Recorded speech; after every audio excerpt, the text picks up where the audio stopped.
नमस्कार दोस्तों, आप लोगों का मेरे चैनल पे स्वागत है। तो आज हम लोग अपने साइकोलॉजी के लेक्चर में मैं आज आप लोगों को लैंग्वेज से रिलेटेड बताऊंगा।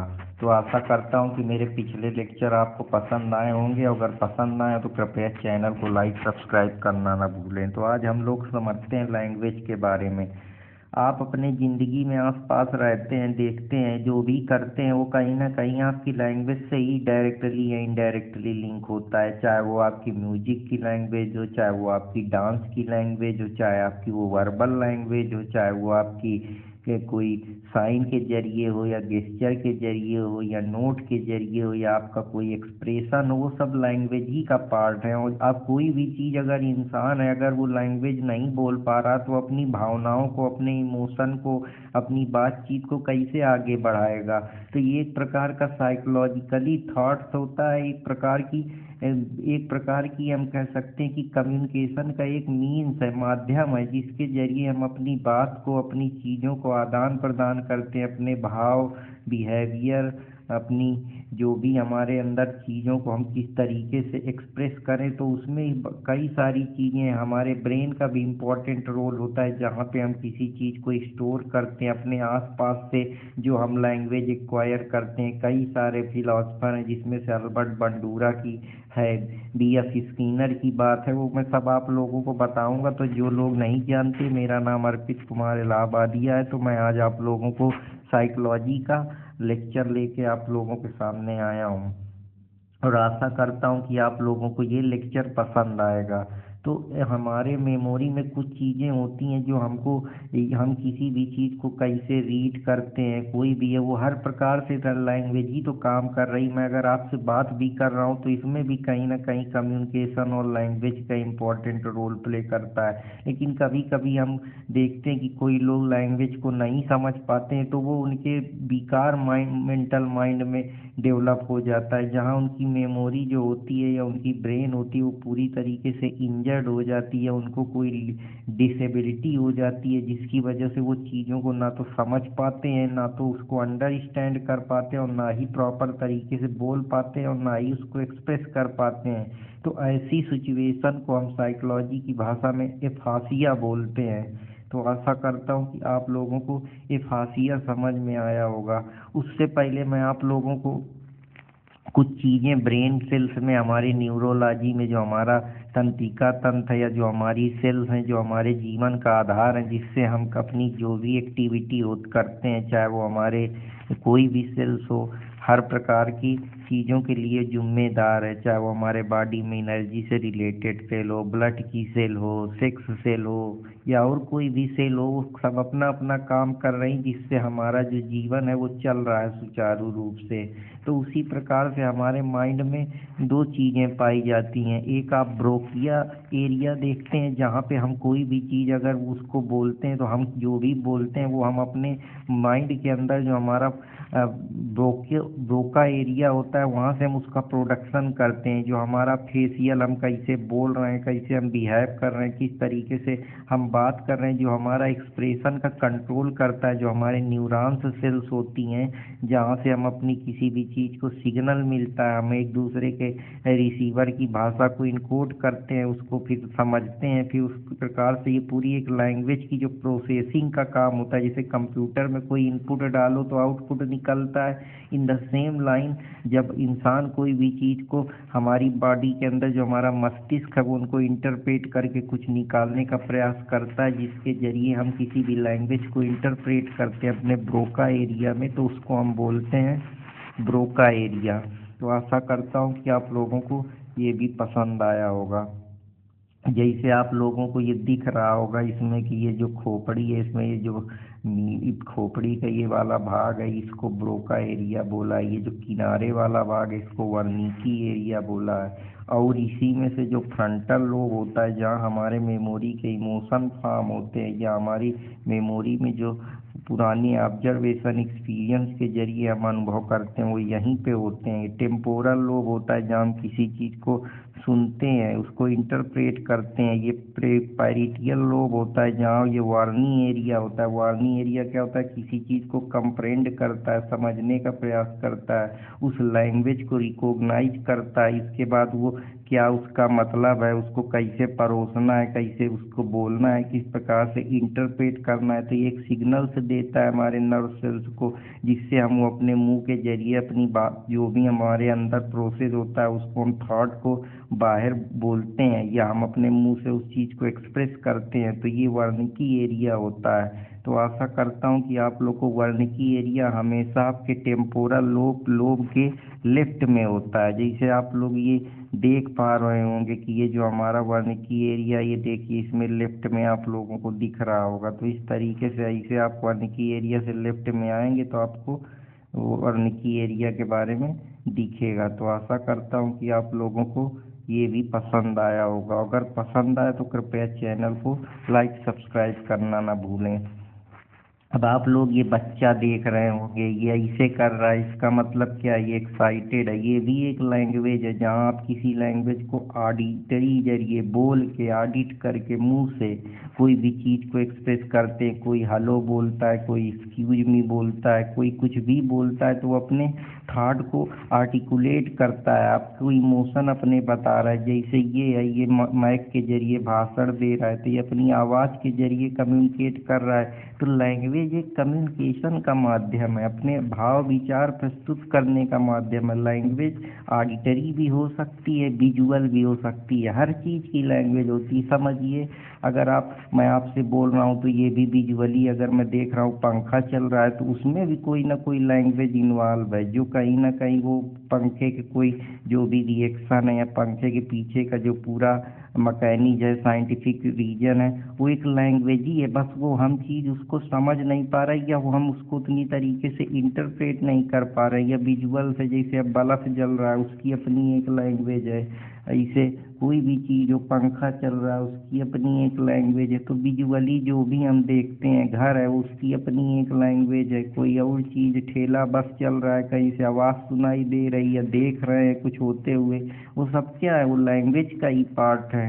टैक्टिक्स के जरिए जब कोई आप बात करते हैं तो वो भी लैंग्वेज के ही अंदर आती है। लैंग्वेज काफ़ी बड़ा चैप्टर और काफ़ी कंफ्यूजिंग है, इसलिए मैं आपको इसको आराम आराम से बताऊंगा और सारी चीज़ें बताऊंगा।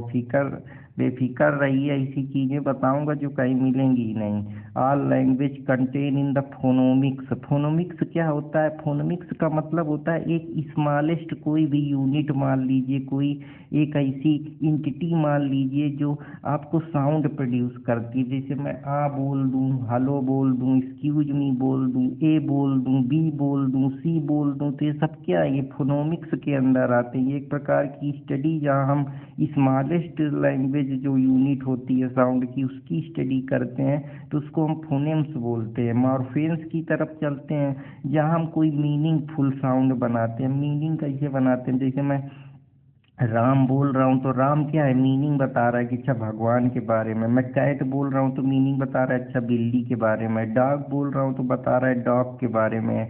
या मैं प्रीफिक्स लगा दे रहा हूँ ईडी तो मुझे चल रहा है कि अच्छा मैं पास्ट सेंटेंस की बात कर रहा हूँ। कैन लगा दे रहा हूँ तो सकना की बात हो रह जा रहा है। मे लगा दे रहा हूँ तो पॉसिबिलिटी की बात हो जा रही है। या इसी प्रकार से हर चीज़ें, बट लगा दे रहा हूँ तो उसका अलग मतलब है। लेकिन के शब्द में व्हाट लगा दे रहा हूँ तो ये क्या है, ये एक स्मॉलेस्ट यूनिक का मैं मीनिंगफुल साउंड बना रहा हूँ। जैसे व्हाट तो एक मीनिंग बता रहा है क्या, व्हेन कहाँ, वेयर, हाउ, विच, तो ये सब क्या है, ये मार्फोन्स के अंदर आते हैं। ऐसे हमारी लैंग्वेज की, ग्रामर की भी लैंग्वेज होती है। जैसे लैंग्वेज में अब हम ग्रामर में कैन लगाते हैं, कुड लगाते हैं, मे लगाते हैं, नीदर नाल लगाते हैं, ईदर आल लगाते हैं। पास्ट सेंटेंस है तो डिड लगाते हैं, थर्ड फॉर्म है तो हैव लगाते हैं। इस तरीके से अगर प्रेजेंट में है तो ईएस लगाते हैं, पास्ट में है तो डिड लगाते हैं। वही सेंटेंस जब आपके फ्यूचर में चले जाते हैं तो विल लगाते हैं, शैल लगाते हैं। तो ये एक ग्रामर है। ऐसे मैथमेटिक्स भी एक ग्रामर है, उसकी भी अपनी एक लैंग्वेज है। हिस्ट्री की भी एक लैंग्वेज है, पॉलिटी की भी एक लैंग्वेज है, कल्चर की भी एक लैंग्वेज है।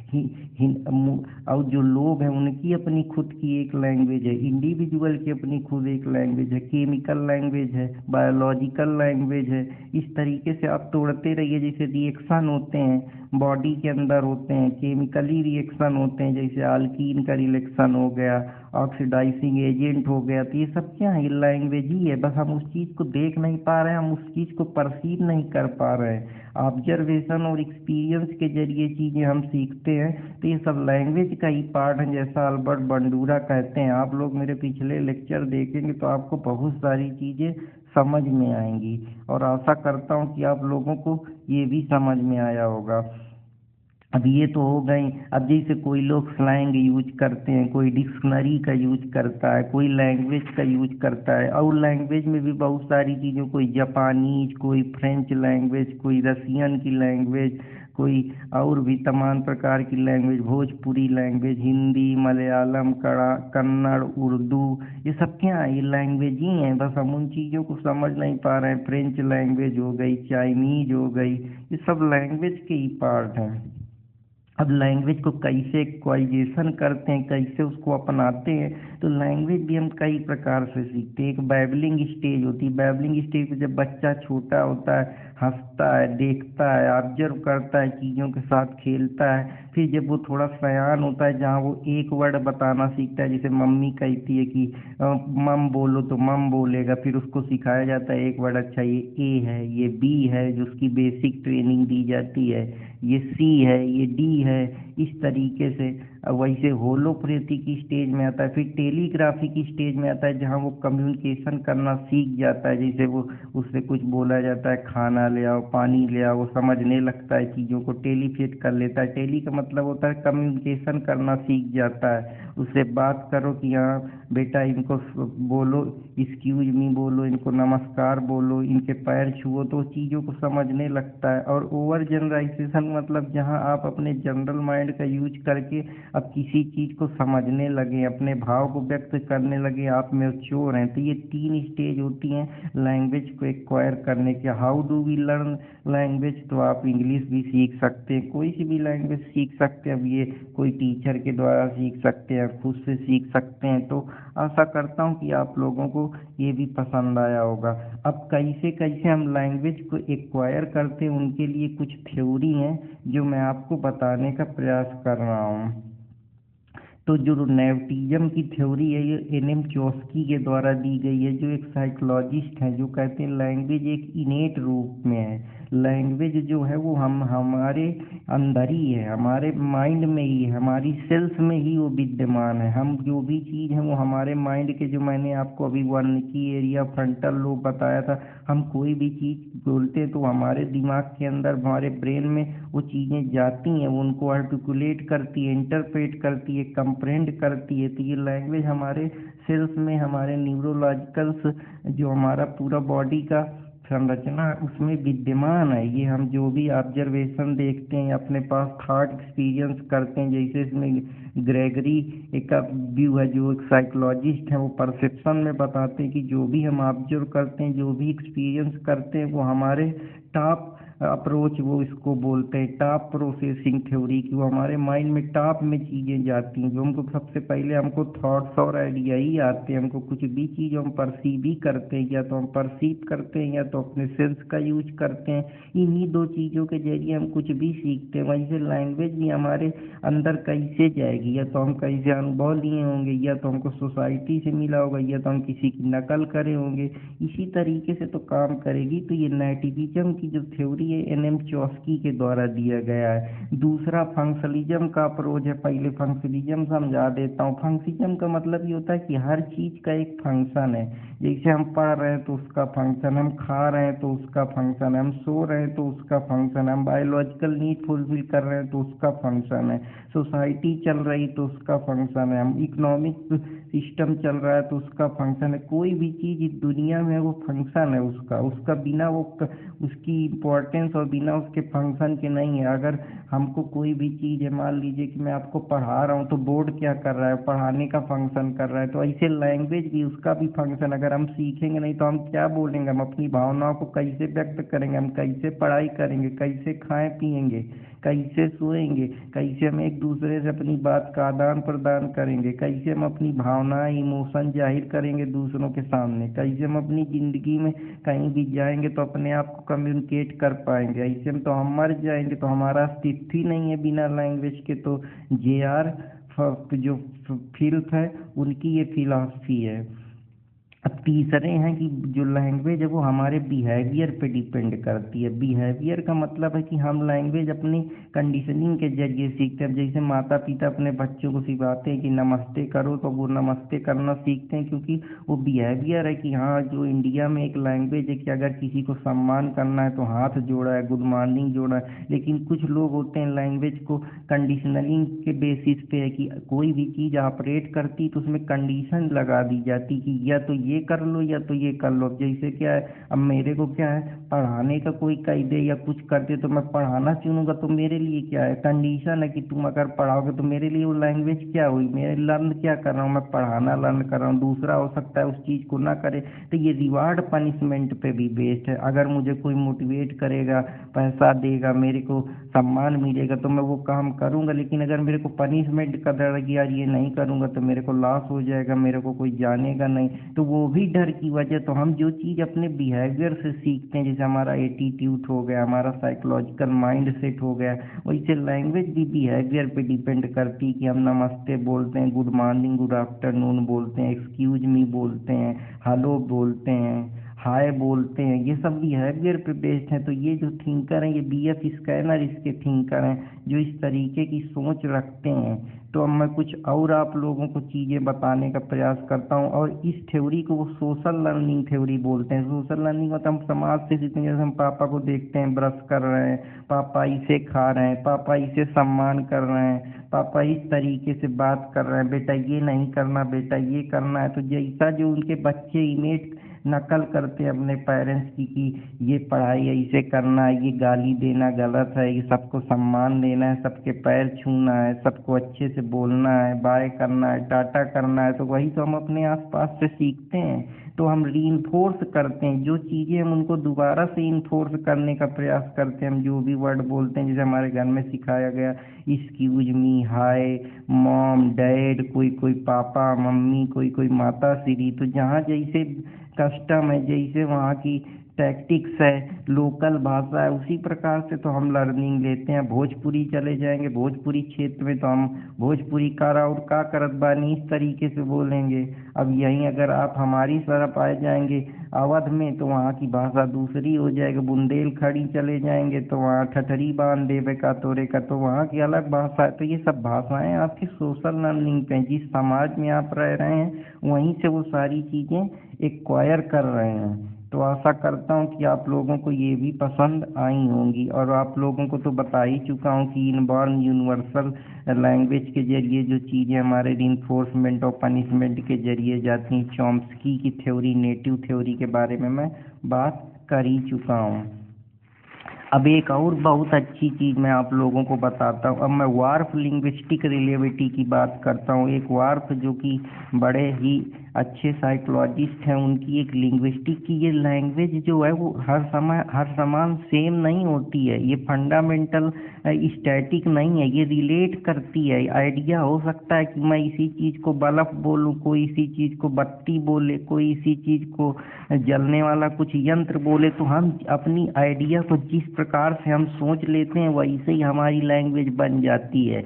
इसका सबसे पहले एग्जांपल होपी ट्राइब्स में, जो कि वो लोग पास्ट टेंस के बारे में जानते ही नहीं। तो और ये कहती हैं कि उनको पता ही नहीं है कि पास्ट को नाम की कुछ चीज़ होती। तो हम जैसे अपने को ढालने, जैसे हम लैंग्वेज हमको रिलेवेट करती है। जैसे हम अपने यूपी में तो यहाँ हिंदी बोली जाती है, मद्रास चले जाएंगे तो वहाँ कन्नड़ तेलुगु बोली जाती है। आप इसी को रिलेट करेंगे जब इधर चले जाएंगे, आप मद्रास साइड चले जाएंगे तो यहाँ ये बोली जाएगी। भोजपुरी साइड चले जाएंगे तो ये चेंज हो जाएगी।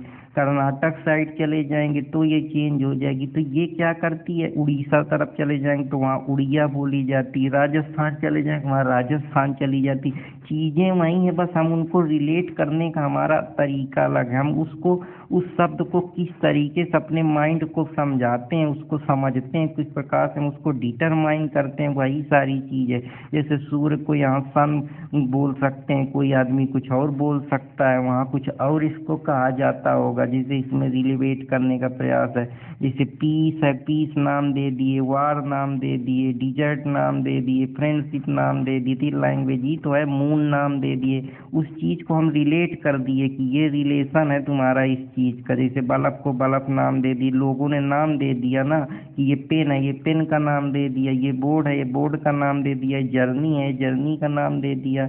वैसे चीज़ कहीं एग्जिस्ट करती है क्या? जब आप पैदा होते हैं आपको पता होता है क्या ये जर्नी है? वो तो आप समाज से सीखते हैं, लैंग्वेज को एक रिलेट कर दिया जाता है, आपके आस पास की परिवेश से वो चीज़ें आपके दिमाग में आती हैं। तो इस तरीके से ये होर्स की जो लिंग्विस्टिक रिलेवेटी है उस तरीके से बेस्ड है। तो आशा करता हूँ कि आप लोगों को ये भी पसंद आया होगा। अब बहुत सारे लोग होते हैं, लैंग्वेज को हम कोई भी चीज़ दे देते हैं। गाने की अपनी लैंग्वेज है, सारे गामा पदनी सा तमान राग है, उनकी अपनी लैंग्वेज है। राग मलकौस, राग हिंडकौस, राग यमन, राग दरबारी। इस तरीके से शायरियाँ हैं, किसी लोग को रोमांटिक शायरियाँ पसंद है, किसी को दर्द भरी शायरियाँ पसंद है, किसी को एडवेंचर शायरियाँ पसंद है। जैसे एक शायरी है, जाट टकव्वल की लाया हूँ कि कब्रों में नहीं हमको किताबों में उतारो, हम लोग मोहब्बत की कहानी से मारे हैं। तो ये लैंग्वेज क्या बता रही है? ये लैंग्वेज हमको ये बता रही कि हमको अब मोहब्बत में नहीं जाना है, हम बहुत दर्द खाए हैं, मरने तक पहुंच गए, अब हमको ज्ञान लेना है, हमको किताबों में उतारो तो इससे हमारा कुछ भला हो पाए। तो दोस्तों, अच्छी चीज़ सीखेंगे तो अच्छा अच्छा ही होगा। इसलिए आप लोगों को बता रहा हूँ कि ये लैंग्वेज जैसे हमको क्या है, ये इनहेरिट भी करती है, हमारे सब साथ पास परिवेश से मिलती। जैसे मैं आपको सोशल चीज़ें बताया, नमस्ते, वेलकम, आप फ्रेंच चले जाएंगे वहाँ बेंजुई, कहीं जापान चले जाएंगे वहाँ, तो ये क्या करता है, हमने रिलेट कर दिया कि अलग अलग जगह चीज़ें अलग अलग हिसाब से रखी गई हैं। अब लैंग्वेज एक प्रकार की स्किल भी है कि समथिंग वी डू, जो भी हम करते हैं उसी को लैंग्वेज बना देते हैं। मैं गाने लगूं वही लैंग्वेज बन जाए, मैं खाने लगूं वही लैंग्वेज बन जाए, मैं खाना बनाने लगूं वही लैंग्वेज बन जाए, मैं मिस्त्रीगिरी का काम करने लगूं वही लैंग्वेज बन जाए, मैं कुछ बोलने लगूं वही लैंग्वेज बन जाए। तो हम किसी स्किल को कैसे एक्वायर करते हैं? समथिंग वी डू, जो भी हम करते हैं, मैं किसानी करने लगूं वो भी अपने आप में एक लैंग्वेज है, मैं पढ़ाने लगूं वो भी अपने आप में एक लैंग्वेज है, मैं जादूगरी का काम करने लगूं वो भी एक लैंग्वेज है। तो वो मुझको नहीं समझ में आ रही क्योंकि मैं भी उसकी गहराई तक नहीं गया हूँ। साइंस में ऐसी बहुत सारी चीज़ें जो एग्जिस्ट करती हैं, आज से पहले टेक्नोलॉजी नहीं थी तो हमको नहीं मालूम था, वो भी तो एक स्किल है, वो भी तो लोग कर रहे हैं। प्रोग्रामिंग है, वो भी एक लैंग्वेज है। इस तरीके से आप समझिए, आपको हर चीज़ समझ में आएगी। नॉलेज जो हम जानते हैं, बहुत सारा इस संसार में ज्ञान है जो अगर किसी को नहीं पता तो उसके लिए वो लैंग्वेज नहीं है। हाउ मच इटालियन आपको नहीं पता तो आपको लगेगा ये लैंग्वेज नहीं है, लेकिन मैं जानता हूँ कि ये लैंग्वेज है। मुझको सीआरपीसी का ज्ञान है तो मेरे लिए लैंग्वेज है। मेरे को कल्चर का ज्ञान है तो मेरे लिए वो लैंग्वेज है। मुझे समाज के आसपास परिवेश की चीज़ों का ज्ञान है, वो मेरे लिए लैंग्वेज है। मुझे प्रोग्रामिंग कंप्यूटर के बारे में पता है, वो मेरे लिए लैंग्वेज है। तो लैंग्वेज स्किल भी है, नॉलेज भी है, आपकी भावनाएं भी हैं, ये सारी चीज़ें हैं जो मैं आप लोगों को बताने का प्रयास कर रहा हूँ। दूसरी चीज़ लैंग्वेज पोजीशन है जो आप रखते हैं। फ़ोन मैं रखता हूँ, कपड़े में रखता हूँ, किताबें रखता हूँ, ये भी क्या है, ये भी कहीं ना कहीं लैंग्वेज है। इनके अंदर से भी मैं बहुत सारी चीज़ों के बारे में पोजीशन करके रखता हूँ, उनकी भी एक खुद की भाषा है। तो इस प्रकार से ये एक प्रकार से, जैसे मेरे पास किताब है तो उसमें भी तो एक लैंग्वेज लिखी है, पेन है तो वो भी अपनी एक लैंग्वेज है। ऐसे लैंग्वेज टूल है, माध्यम है किसी चीज़ का। जैसे माउस है, वो भी तो लैंग्वेज बता रहा है कि हम खट खट खट कर रहे हैं, वहाँ से हमारा स्क्रीन सर्वर के पास जा रहा है, सर्वर उसको इंटरप्रेट कर रहा है, इनपुट आउटपुट मेथड का यूज कर रहा है। या हम कोई टूल्स मशीन के जरिए हम भूसा बना रहे हैं, उसकी भी अपनी एक लैंग्वेज है। ट्रैक्टर चल रहा है, जो भी बड़ी बड़ी गाड़ियां हैं सीएनजी की चल रही हैं, वो सब टूल ही के जरिए तो काम हो रहा है। ये जो हमारी आर्टिफिशियल इंटेलिजेंस है, रोबोट टेक्नोलॉजी है, सेंसर व्यवस्था है, रिमोट सेंसिंग टेक्नोलॉजी है, ये सब क्या है, टूल के बेसिस पे ही तो काम कर रही हैं। समथिंग वी यूज, जो हम यूज करते हैं, हम रोज यूज करते हैं फोन, उसकी भी एक अपनी लैंग्वेज है। व्हाट्सएप की अपनी एक लैंग्वेज है, ब्लॉकचेन की एक अपनी लैंग्वेज है। और आप और भी इसको यूज कर लीजिए वेबसाइट की दुनिया में, ट्रेड की दुनिया में। ये टूल्स ही तो हैं जो आप यूज कर रहे हैं, इनकी भी तो अपनी एक लैंग्वेज। समथिंग वी यूज, जो भी हम यूज करते हैं, पढ़ते हैं, खाते हैं, पीते हैं, वो सब एक लैंग्वेज का ही रूप है। तो ऐसा नहीं है कि लैंग्वेज सीमित है, लैंग्वेज को आप जिस तरीके से, इसीलिए जो मुझको सबसे बेहतरीन चीज़ लगी कि आप इसको रिलेवेट करिए, रिलेटिविटी बताइए, जो थॉर्प का कॉन्सेप्ट है। तो आशा करता हूँ कि आप लोगों को ये पसंद आया होगा। अब लैंग्वेज क्या है? लैंग्वेज एक इवेंट है, समथिंग विच हैपन। अब कल बारिश होने वाली है, तो वो भी एक चीज़ क्या है, वो हैपन होगी या नहीं होगी वो तो अलग की है, लेकिन एक इवेंट तो है। अगर हैपन हो जाता है तो बारिश भी तो अपने आप में एक लैंग्वेज है कि यहाँ कैसे बारिश हुई, मतलब टेम्परेचर बढ़ा, पानी की जो बूंदें ऊपर गईं, ठंडी हुई, वाष्प का रूप ली, इसके बाद वाष्प हुआ, उनके बाद सेचुरेट हुई, एक पोजीशन आई जहाँ वो ठंडी होके गिरने लगी। तो ये इवेंट ही तो है, समथिंग विच हैपन। कुछ भी हैपन हो जाए, कल को कहीं कुछ भी हो जाए, या कुछ भी चीज़ें हो जाए, ऑफिस में किसी से आपकी कन्वर्सेशन शुरू हो जाए, या कोई भी इवेंट हो, कहीं आप गए उससे बात करने लगे, तो वो क्या है, लैंग्वेज ही तो है जिसको आप अपनी बात को रख रहे हैं। अगर आप ऑफिस में कन्वर्सेशन शुरू हो गई तो वो भी एक इवेंट है। या मैं पढ़ा रहा हूँ, कोई काम कर रहा हूँ, वो भी एक इवेंट है। मैं पढ़ रहा हूँ, वो भी अपने आप में एक लैंग्वेज है। तो एक इवेंट भी है। तो लैंग्वेज एक स्किल है, लैंग्वेज एक नॉलेज है, लैंग्वेज एक पोजीशन है, एक टूल है, एक इवेंट है, एक ग्रुप आइडेंटिटी है कि हमारी खुद की नहीं, बहुत सारे लोग होते हैं तो वो भी क्या होता है, हमारा कल्चर ट्रांसमिट करता है। अलग अलग जगह से हम अलग अलग चीज़ें लेते हैं। जैसे मैं इसको बताऊं कि अगर हमारे यहाँ देखिए तो हिंदू भी रहते हैं, मुसलमान भी रहते हैं, है तो सब लैंग्वेज ही। अलग अलग प्रकार के कस्टम है, रीति रिवाज है, खान पान है, पहनावा है, तो ये भी तो एक लैंग्वेज है जहाँ हम कोई आइडेंटिटी को एक्सप्रेस करते हैं कि ये लैंग्वेज है। हम इंडिया में रहते हैं तो हम सब लोग एक हैं। मजहब भले हमारे अलग हैं, लेकिन हमारे अंदर मानवता, ब्रदरहुड, कॉमन जो हमारे इंटरेस्ट हैं वो तो सेम ही हैं। हम एक कंट्री में जियोग्राफिकली अपने को डिफाइन करें हुए, तो ये ग्रुप आइडेंटिटी तो कि मेरा परिचय क्या है, मेरा ग्रुप का परिचय यही है कि मैं पहले भारतीय हूँ ना, इसके बाद मैं मनुष्य हूँ, और जो भी, क्योंकि मैं जिस कंट्री में पैदा हुआ हूँ मेरी वहीं की तो आइडेंटिटी है। तो ये भी तो एक लैंग्वेज ही है जो हम सब बोल रहे हैं कि हाँ हम भारतीय हैं। तो आशा करता हूँ कि आप लोगों को ये भी समझ में आया होगा। तो अब कुछ और आप लोगों को चीज़ें बताने का प्रयास करता हूँ। कुछ लिंग्विस्टिक डिफिनीशन दी गई हैं रॉबिन्स के द्वारा कि एक सिंबल सिस्टम है। सिंबल जैसे हम दे देते हैं कि हाँ, सिंबल दे दिया कि यार ये घर है, ये फाटक है, ये मेरा फ़ोन है, ये मेरा कूलर है, ये मैं हूँ, ये मेरा यूनिवर्सिटी है, ये मेरे दोस्त यार है। तो ये क्या है, हम लैंग्वेज ही तो दे रहे हैं। ये खाना है, ये पढ़ाई की व्यवस्था है, ये सुप्रीम कोर्ट है, ये हाई कोर्ट है, उसकी भी तो एक लैंग्वेज है। इसीलिए आर्बिट्रेरी है कि हम इसको पूरी तरीके से इस पे सेटिस्फाई नहीं हो सकते। हमको लगता है कि कुछ तो गलत है, कुछ तो चीज़ है। तो एक सिंबल सिस्टम है, जैसे सिंबॉलिक इंट्रैक्शन की थ्योरी है जॉर्ज मीड की। वो कहती कि वो कहते हैं कि सिंबल हमने इंटरेक्ट कर दिए कि अच्छा ये क्रिकेटर है, ये एक्टर है, ये फार्मर है, ये डॉक्टर है, लेकिन हम हैं तो सब इंसानी। तो वो सिंबल दे दिया गया, लेकिन उसमें एक है जो मेन चीज़ है जिससे हम सब बंधे हैं, वो एक आइडेंटिटी ही तो है, वो एक सिंबल सिस्टम ही तो है। तो आशा करता हूँ कि ये भी आप लोगों को, ये समय के हिसाब से, नीड के हिसाब से बदलता रहता है। जैसे हमारी मातृभाषा हिंदी है, लेकिन हम हर चीज़ में इंग्लिश का यूज करते हैं, तो समय पे बदलता रहता है। शायद कुछ दिन बाद और ग्लोबलाइजेशन हो और मल्टी कल्चरलिज्म फैले, तो जो लैंग्वेज है वो का मिक्स होने लगे, हाइब्रिड लैंग्वेज हो जाए, यू नेवर नो, पर्सियन भी बोलने लगे। बहुत सारे लोग इंडिया में दूसरी लैंग्वेज सीखते हैं, किसी को इंडो फ्रेंच के बारे में पता है, कोई चाइनीज जानता है, कोई पर्सियन जानता है, कोई और भी तमाम प्रकार की स्लैंग लैंग्वेज है जिनको लोग जानते हैं, इंग्लिश जानता है, और भी हैं, फ्रेंच है, चाइनीज है, ये जितनी भी लैंग्वेज, जर्मन है, स्पेनिश है, ये सब लोग सीखते हैं जिनको उसका वो है। तो हम इसको ऐसा नहीं कह सकते हैं कि मतलब ये वो चीज़ नहीं है।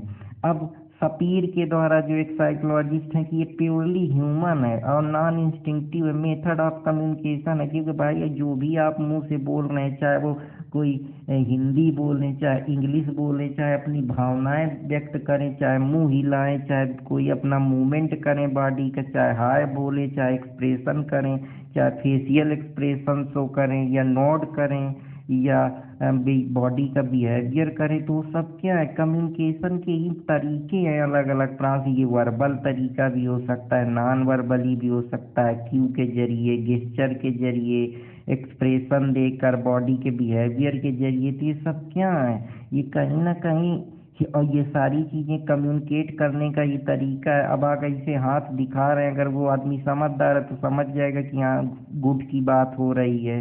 अगर वो ऐसे करके दिल बना दे रहा है तो मतलब वो इमोशनली अभी लप के उसमें है। तो ये सब चीज़ें आप अपने आसपास से सीखते हैं। ये सेट ऑफ सेंटेंस हैं, चॉप्सी का मानना है, फिनाइट भी हो सकते हैं, इनफिनाइट भी हो सकते हैं। सेट ऑफ सेंटेंस कैसे हैं?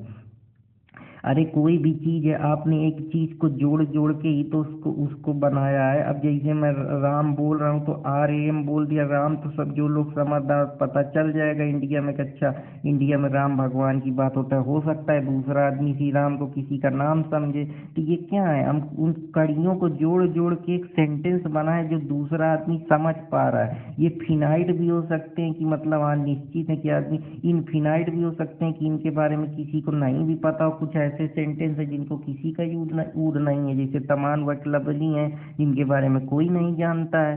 तो ये सारी चीज़ें हैं जो एक दूसरे से जुड़ी हुई हैं। तो आशा करता हूँ कि आप लोगों को ये पसंद आएगा। तो ये बेसिक लैंग्वेज का था, अभी इसमें 2-3 पार्ट अच्छे अच्छे लाऊंगा। तो चैनल से जुड़े रहें, लाइक सब्सक्राइब करना, अर्पित कुमार इलाहाबादिया के चैनल लीगल विथ ह्यूमैनिटी को लाइक करना ना भूलें। और दोस्तों बस पढ़ते रहिए, मुस्कुराते रहिए, अपने भाई को लाइक सब्सक्राइब करते रहिए।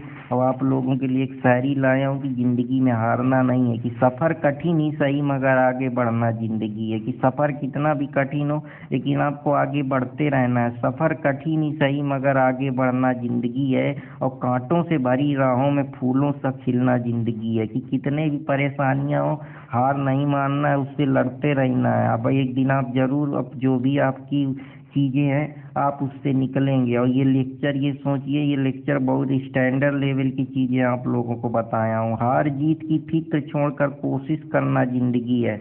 हार जीत, अगर हारते हैं तो ठीक है, जीतते हैं तो ठीक है, पर उसके आगे बहुत परेशान नहीं होना, लड़ते रहना है। क्योंकि यार जब तक सांसें हैं तब तक सारा खेल है। तो मेहनत करेंगे, प्रयास करेंगे, लड़ते रहेंगे। और कोशिश करने वालों की कभी हार नहीं होती, डर कर कभी नौका पार नहीं होती। और चढ़ती है चींटी 100 बार फिसलती है, और कोशिश करने वालों की फिर भी हार नहीं होती। तो लोग लड़ते रहिए, मेहनत करते रहिए, वही आपको आगे ले जाएगा। कि गमों के गहरे सायों में भी मुस्कुराहटें ढूंढ लेना ही जिंदगी है। कितने भी गम है, परेशानी है, मुस्कुरा के आगे बढ़ते रहिए और आप जरूर कामयाब होंगे। और मेरी शुभकामनाएं आप लोगों के साथ हैं। तो फिर मिलूंगा कोई नए टॉपिक के साथ। तब तक अपने दोस्त अर्पित कुमार इलाहाबादिया को प्यार देते रहिए। और इसी उम्मीद उमंग के साथ फिर मुलाकात आपसे होगी कोई नए टॉपिक के साथ, लैंग्वेज के पार्ट 2 में। तब तक आशा करता हूँ कि आप लोगों को ये लेक्चर पसंद आएगा। जय हिंद दोस्तों, जय भारत।